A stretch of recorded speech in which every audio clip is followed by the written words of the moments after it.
7장에서는 하나님이 홍수로 세상을 심판하는 내용을 기록하고 있습니다. 그 다음에 이제 8장에서는 하나님이 심판했던 땅을 다시금 회복하는 내용이 있습니다. 노아의 홍수 심판 사건하고 오늘 우리 시대를 어떻게 접목시킬 것인가. 구원에 있어서는 비슷한 점도 있고 다른 점도 있습니다.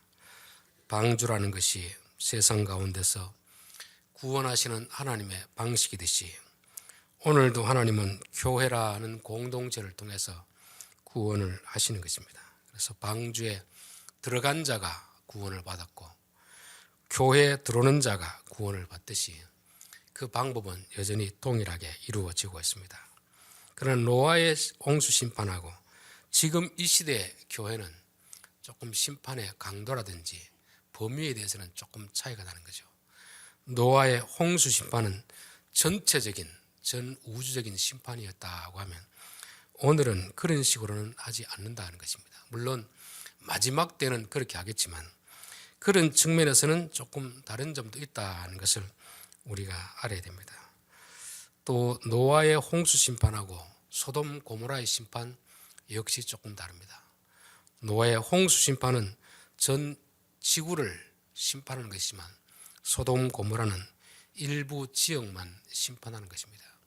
그래서 노아 홍수 때에는 방주로 들어가야 살도록 했지만 소돔 고모라 심판에서는 그 성에서 나와야 살도록 그렇게 하고 있습니다.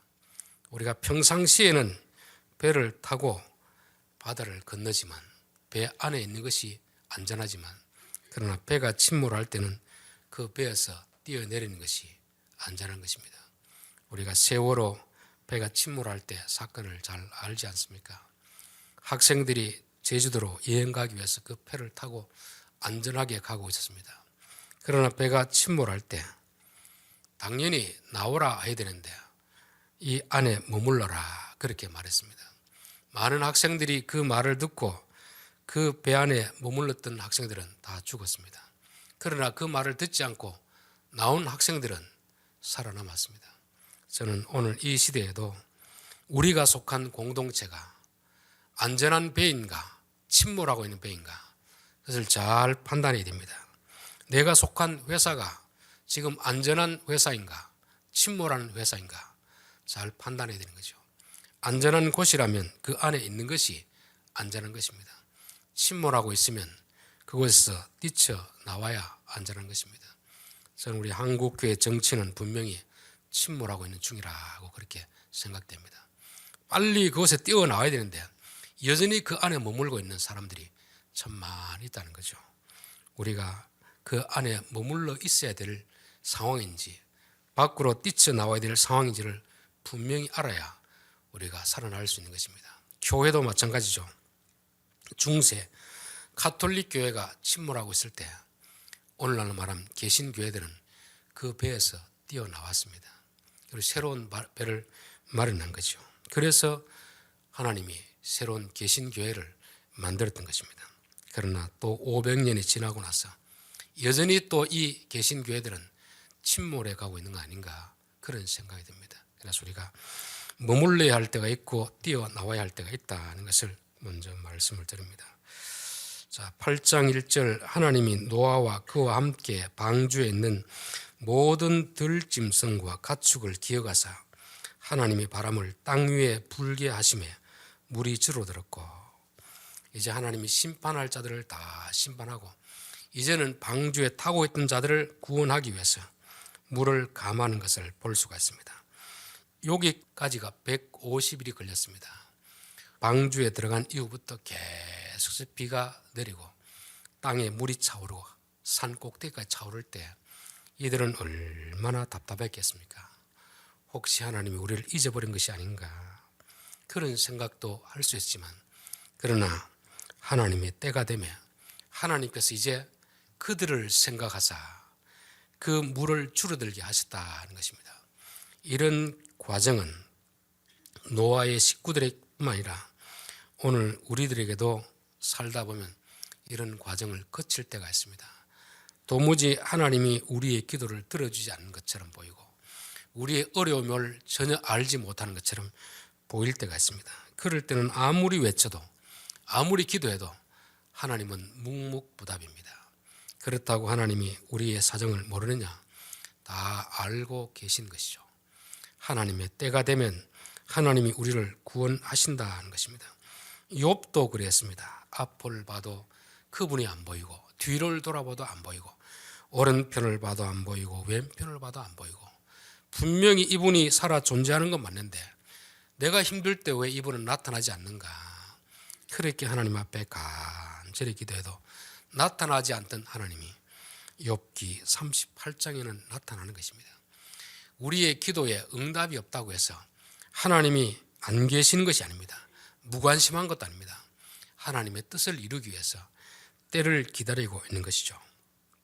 그래서 우리들 가운데서도 정말 힘든 과정을 통과할 때가 있습니다. 그때는 정말 하나님이 응답이 없고 하나님이 계실까 이런 의심이 들지라도 의심할 필요는 없습니다. 그때도 여전히 하나님은 함께 하시고 때가 되기를 기다리고 있을 뿐입니다. 때가 되니까 그분이 이제 물을 감하게 하는 거죠. 그래서 우리는 이런 어려운 시기를 지날 때 믿음이 필요합니다. 믿음이라는 것은 히브리어로 에무나라는 뜻인데 에무나라는 것은 기다리다 하는 뜻입니다.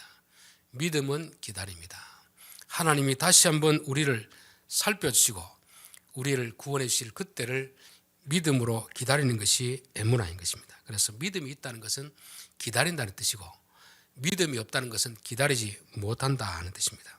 그래서 마태복음 24장에도 노아 홍수 때와 같이 마지막 때에도 여러 가지 어려움이 닥칠 것이다. 그러나 끝까지 견디는 자는 구원을 받으리라.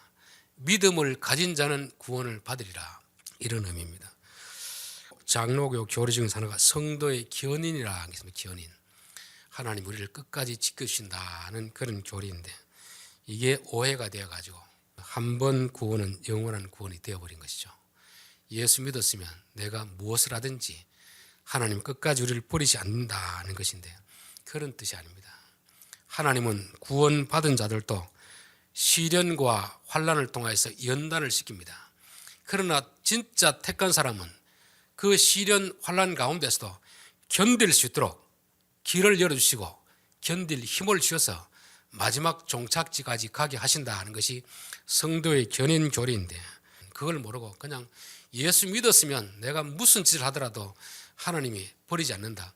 이런 쪽으로 지금 오해되고 있는 것입니다. 성도의 견인 교리는 그런 것이 아닙니다. 아무리 힘들어도 금방이라도 내가 믿음을 포기해버릴 수밖에 없는 그런 상황이지만 그래도 또 믿음을 주셔서 끝까지 견디게 하셔서 이 고난의 강을 건너게 하신다는 것이 바로 성도의 견인 교리입니다. 4절 7째 달 곧 그 달 11일 날에 아라랏 산에 머물렀으며 높은 산 정상에 배가 척 걸쳐진 것입니다. 이곳은 노아가 배를 저어서 간 곳이 아닙니다. 그 홍수 가운데서 온 산들이 다 물에 잠기고 물이 이제 점점 감해질 때 배가 그곳에서 다 걸쳐지게 된 거죠. 꼭대기로 해서 다 뾰족한 것이 아니고 위에도 정상에 가면 평평한 곳이 있을 곳 아닙니까? 그곳에 방주가 머물도록 했다는 것입니다. 이 아라라스트라는 것은 지금 어디에 있느냐 그 장소가 중요하지 않습니다. 히브리어로 저주가 역전된 장소입니다. 저주가 역전된 장소. 예수님이 십자가에 달려 돌아가실 때 많은 사람들이 예수님을 따랐던 사람들이 예수님에게 실망하고 떠나갔습니다. 왜냐하면 나무에 달린 자마다 하나님께 저주를 받은 자들이라는 그 말씀이 신명기에 있거든요. 그 전까지는 그래도 예수님을 따라가고 바리새인들 종교인들이 예수님을 계속 모함해가지고 결국 어디까지 데려갔냐 하면은 십자가까지 데려갔습니다. 거기서 십자가에 못 박혀 달려 돌아가는 거죠. 죄로 인하여서 저주를 받은 상징이었습니다. 그런데 그것이 끝이 아니었습니다. 죽으시고 장사되고 부활하신 것이죠. 저주가 복으로 바뀌는 이런 장소가 바로 아라랏인 것입니다. 우리 성도들의 삶은 세상 사람들이 보기에는 어쩌면 실패한 것처럼 보일 수가 있습니다. 바보처럼 보일 수 있습니다. 그러나 눈에 보이는 것이 다 가는 거죠. 예수님의 십자가가 예수님의 실패처럼 보일 수 있지만 그러나 결국 하나님은 그 아들을 부활시킴으로 인하여서 역전을 시키신 곳이 바로 아라랏이라는 것입니다. 그래서 우리는 내 앞에 있는 현실이 너무 실패처럼 보인다고 해서 실패한 것이 아니다. 성공했다고 해서 성공한 것이 아니다. 항상 그것을 염두에 둬야 되는 것입니다.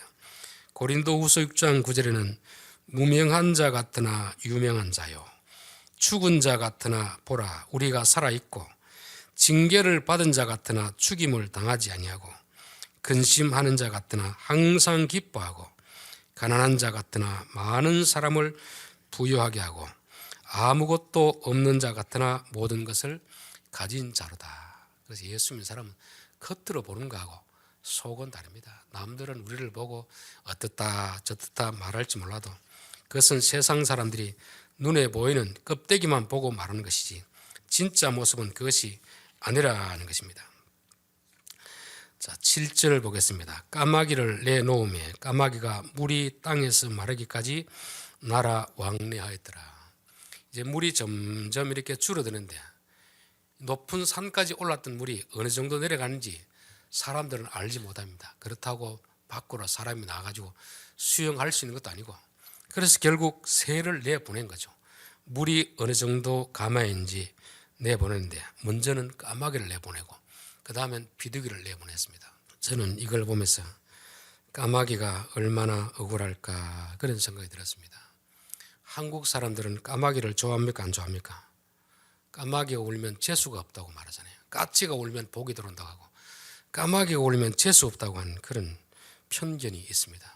왜 그런 편견을 가지게 되었을까를 생각해 보니까 이 레위기 11장에 가면 까마귀는 부정한 새다, 아마 그런 것이 있으니까 그 편견을 가지고 지금 창세기를 보는 거죠. 그리고 또 이 편견을 조장하는데 가장 앞장선 사람들이 목회자가 아닌가 그런 생각이 듭니다. 저도 이제 설교를 준비하기 위해서 8장에 나오는 설교를 쭉 몇 편을 들어보니까 까마귀 같은 사람이 되지 말고 비둘기 같은 성도가 됩시다 하는 설교를 몇 편을 들어봤습니다. 왜 그런가 보니까 까마귀는 내놓았는데 맡긴 사명을 감당하지 않고 돌아다니면서 썩은 시체 먹느라고 안 돌아왔고, 비둘기는 맡긴 사명을 잘 감당했다는 것입니다. 갔다가 와서 보고하고 갔다가 보고하고 그렇게 설교하더라고요. 어찌 맞는 말 같은데 창세기는 까마귀에 대해서 조금도 부정적으로 말하지 않습니다. 까마귀를 내놓으며 까마귀가 물이 땅에서 마르기까지 날아 왕래하였더라. 어디 가서 시체 먹느라고 안 돌아왔다는 말도 없습니다. 그런데 비둘기는 갔다가 세 번 오고 마지막에 어떻게 했습니까? 12절 또 7일을 기다려 비둘기를 내놓으며 다시는 그에게로 돌아오지 아니하였더라. 비둘기는 돌아오지 않는 것으로 끝나지만 까마귀는 왕래하였더라. 히브리 동사에는 보면 이제 우리나라처럼 뭐 과거, 현재, 미래로 이렇게 되어 있지 않습니다. 히브리 동사는 단 두 가지뿐입니다. 완료, 미완료. 완료는 끝난 것이고 미완료는 끝나지 않는 것입니다. 성경에 어디 까마귀가 시체 먹느라고 거기에 정신 팔려가지고 안 돌아왔다는 말이 어디 있습니까? 왕래하였더라. 미완료. 그때부터 지금까지 왕래하고 있는 것입니다. 중단을 안 시키니까 계속 왕래하고 있는데 가보니까 지금 노아는 어디로 가고 없습니다. 전설에 의하면 아직도 아라랏산에는 까마귀가 노아의 방주를 찾아서 왔다 갔다 한다는 그런 전설이 있습니다. 예전에 보면 학교 다닐 때 선생님이 아이들에게 귀합을 주고 손 들고 서 있으라 하잖아요. 그럼 어느 정도 하고는 손을 내리라고 해야 되는데 벌을 줘놓고 잊어버리고 퇴근하는 그런 참 못된 선생님이 있습니다. 그러면 조금 머리가 돌아가는 애들은 선생님 돌아갔으니까 손을 내리고 집으로 갔는데 그 착한하고 순전한 애들은 계속 들고 있는 것입니다. 이게 지금 노아가 저지른 실수 중에 하나 아닙니까? 몇 번 계속 왔다 갔다 했으면 너가 할 일을 다 했으니까 이제 그만해야 될 텐데 그만하라는 명령이 없으니까 지금까지 왕래하고 있더라는 것입니다. 비둘기는 세 번 왔다 갔다 하고는 끝나는 것이 완료로 끝나는 것이죠. 이게 결국은 우리가 가진 편견 때문이 아닐까. 편견을 벗어버리고 성경을 봐야 되는데 편견을 가지고 자꾸만 성경을 보는 것입니다. 편견을 가지고 사람을 보는 거죠. 까마귀에 대해서 성경에 4곳이 나오는데 한 곳만 부정적으로 나옵니다. 레위기에. 음식 먹는 규례에서만큼은 음식 먹기에는 부정하니까 까마귀는 먹어서는 안 된다는 것입니다. 그것은 음식하는 것이 다른 방면에서는 부정적으로 나오지 않습니다. 여러분, 엘리야가 가뭄 때 그리 시내가 있을 때 누가 엘리야에게 먹이를 갖다 줬습니까? 까마귀가 갖다 줬습니다. 누가복음 보면 공중에 나는 새가 아니고 까마귀를 보라는 것입니다. 하나님이 그들 먹이시고 입히신다는 거죠. 그리고 한 곳이 8장인데 8장에는 부정적이다, 긍정적이다 이런 평가가 없습니다. 그냥 부지런히 왕래한다는 그 표현만 있는데 11장의 그 편견을 가지고 그걸 전체적으로 적용하는 것이잖아요. 저는 우리 시대에 우리가 가진 가장 큰 잘못이 이것이 아닌가. 여러 가지 면 중에서 한 부분만 보고 전체로 평가하는 이런 것이 참 고쳐야 될 것이 아닌가 그런 생각이 듭니다. 여러분, 학교에 가면 공부 잘하는 학생이 있고 공부를 못하는 학생이 있습니다.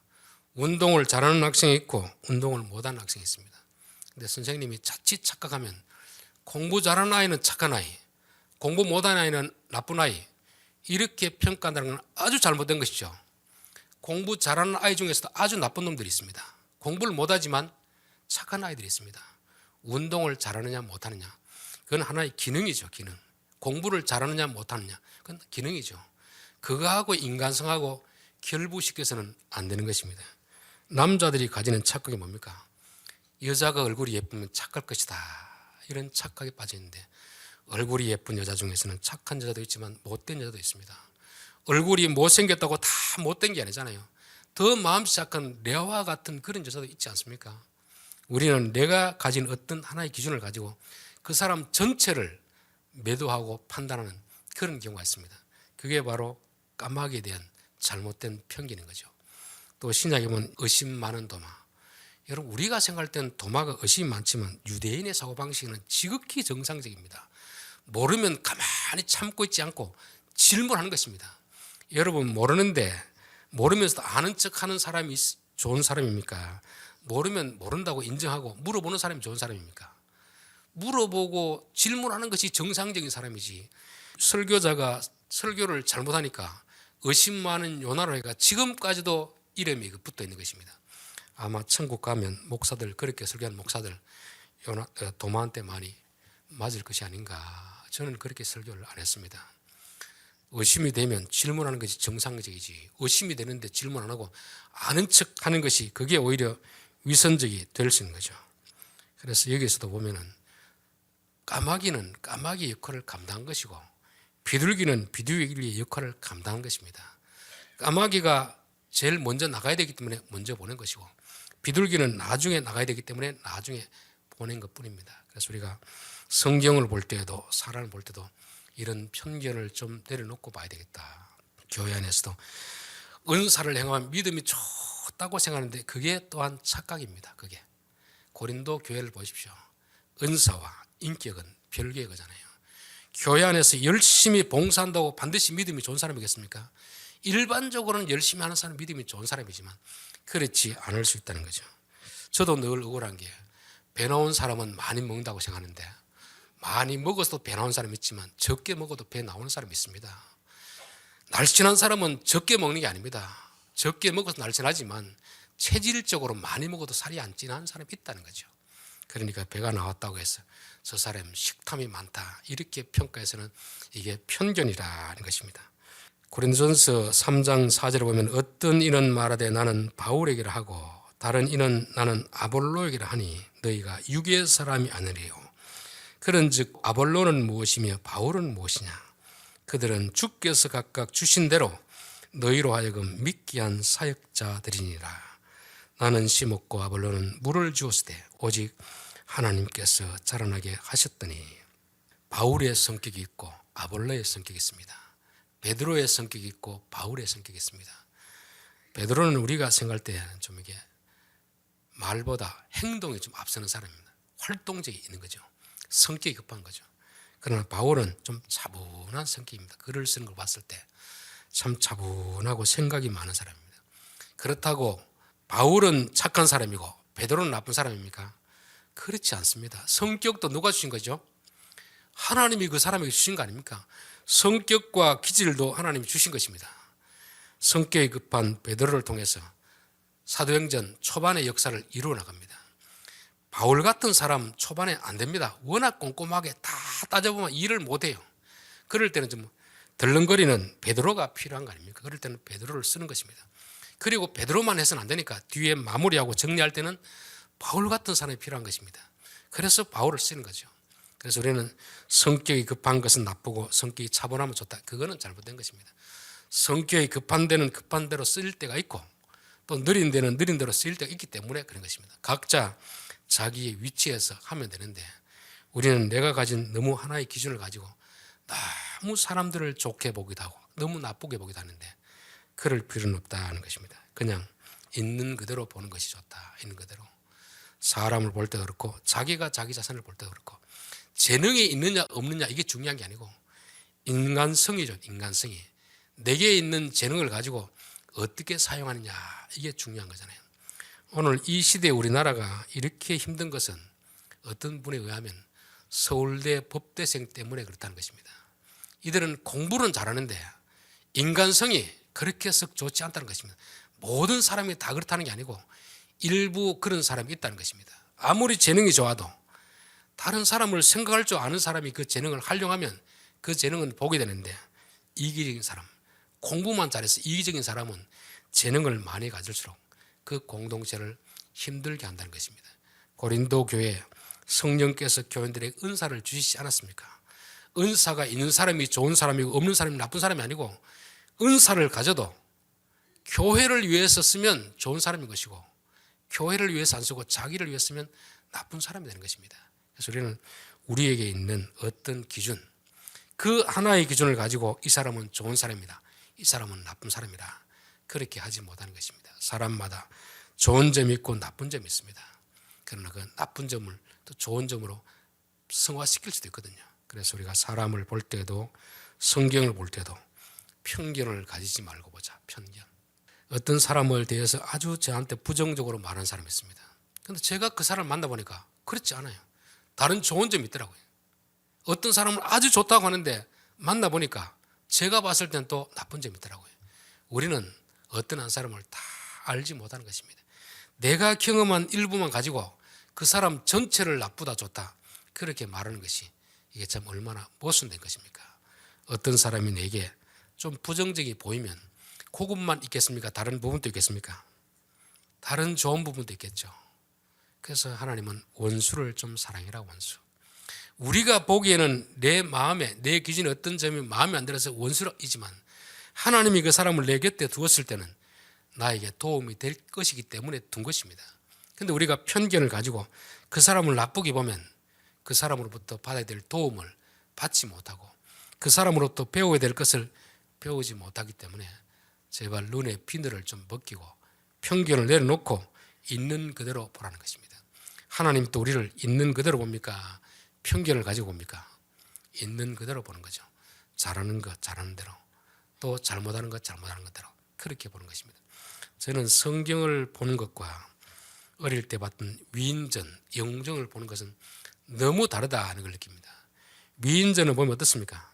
어릴 때부터 신통한 질통하게 하는 거죠. 어릴 때부터 실수는 하나도 없습니다. 다 잘하는 것만 기록해 놨잖아요. 위인전만 보면 그 사람 다 신인 것처럼 보입니다. 그러나 성경을 보면 아무리 잘하는 아브라함도 다윗도 모세도 잘하는 거 기록하고 잘못하는 거 기록하고 이게 인간인데 우리는 한쪽에만 치우쳐가지고 내가 좋아하는 사람은 다 잘하는 것처럼 너무 지나치게 과대평가하고 또 내가 싫어하는 사람은 분명히 그 사람이 잘하는 것이 있음에도 불구하고 그것까지 다 무시하는 이런 잘못된 편견을 가지는 것입니다. 그게 바로 까마귀에 대해 나타나는 거죠. 도마에 대해서 나타나는 것 아닙니까? 적어도 우리 성도들은 이제는 이런 편견을 좀 버리자. 있는 그대로 보고 이 사람이 잘하는 것은 이것이고 이 사람이 잘못하는 건 이것이다. 그럼 그 사람이 잘하는 것 점을 이용해서 배우고 쓰면 되는 것입니다. 20절 노아가 여호와께 제단을 쌓고 모든 정결한 짐승과 모든 정결한 새 중에서 제물을 취하여 번제로 제단에 드렸더니 이제 물이 다 마르고 땅이 굳어져서 밖에 나와서는 하나님 앞에 예배를 드리는 것입니다. 처음에 짐승을 드릴 때에도 정결한 짐승은 7쌍, 부정한 짐승은 1쌍만 이렇게 드려보냈습니다. 드려보낼 때도 자기들끼리도 서로 좀 이렇게 좀 논란이 있었겠죠. 왜 저 짐승은 7명 들어오고 우리는 1쌍밖에 못 들어갑니까? 왜 7쌍이 들어갔겠습니까? 뭐 하기 위해서? 제물로 드려지기 위해서. 그럼 제물로 드려지기 위해서.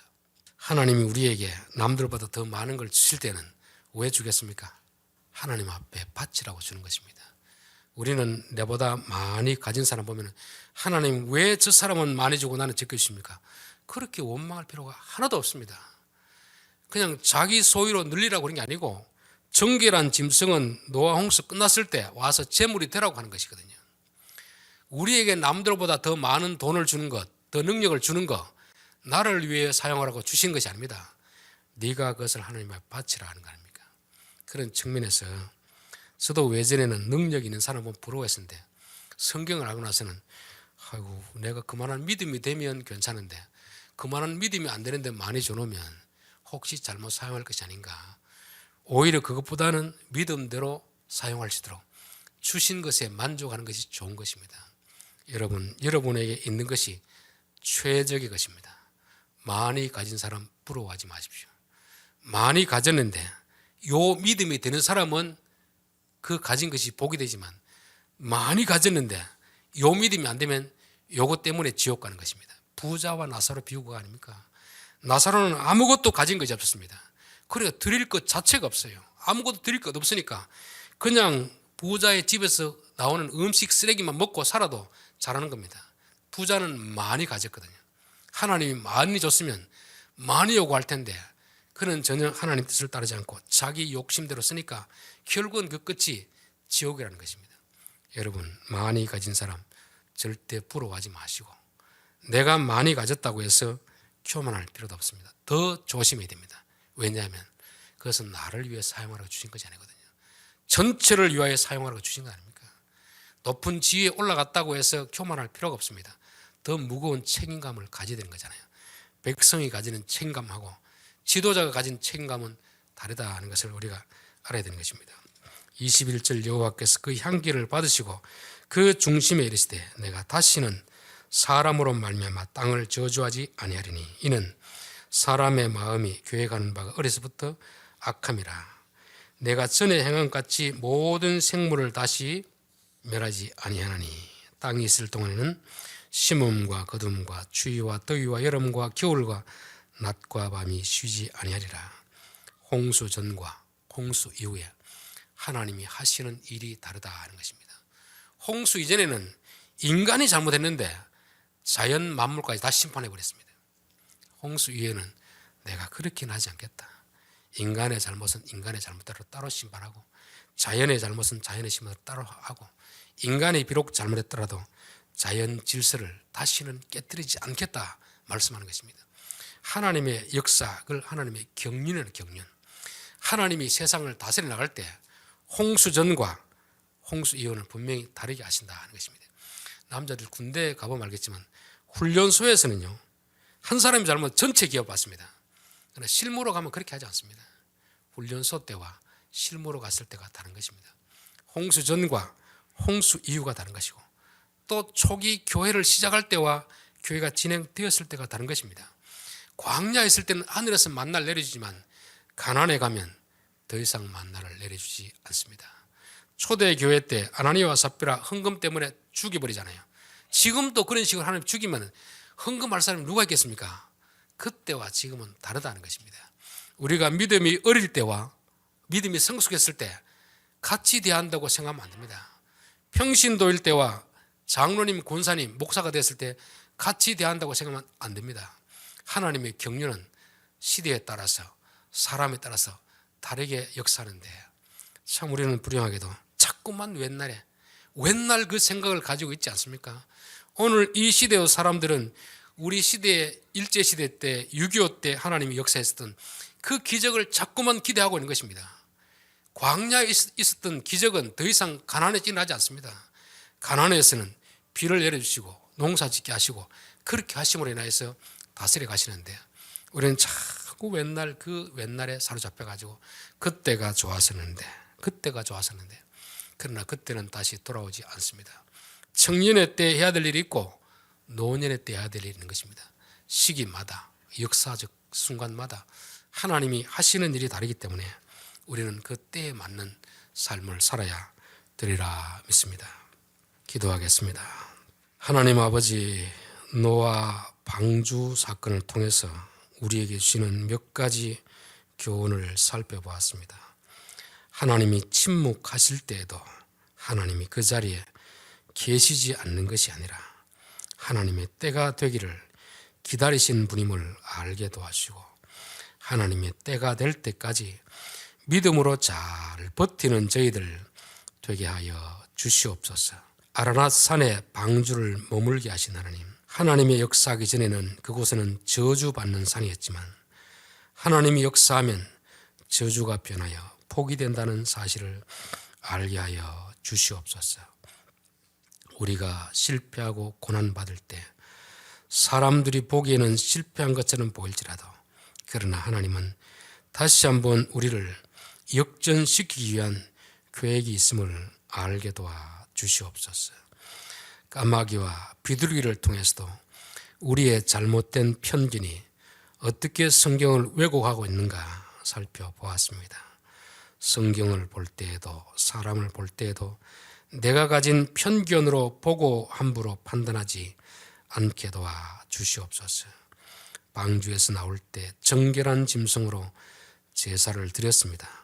들어갈 때 부정한 짐승은 한 쌍이지만 정결한 짐승은 7쌍을 들여보내신 이유가 바로 예배 드릴 때 제물로 사용하라고 드린 것을 알게 하시고 오늘 이 시대에 우리에게 다른 사람보다 더 많은 부를 주시고 재능을 주시고 힘을 주신 것은 그것을 나를 위하여 사용하라는 것이 아니라 하나님을 위하여 사용하고 많은 사람을 위하여 사용하라고 주신 것임을 알고 항상 겸손한 마음으로 두렵고 떨리는 마음으로 사용하는 저희들 되게 도와 주시옵소서. 하나님의 역사는 시대를 따라 사람을 따라 달리 역사함을 알게 하시고 그 옛날에 발목이 잡혀 한 발짝도 나아가지 못하는 이런 어리석음을 살지 않게 하시고 지금 이 시대에 하나님의 역사하신 것을 눈으로 보고 경험할 수 있는 저희들 되게 도와 주옵소서. 예수님의 이름으로 기도하옵나이다. 아멘.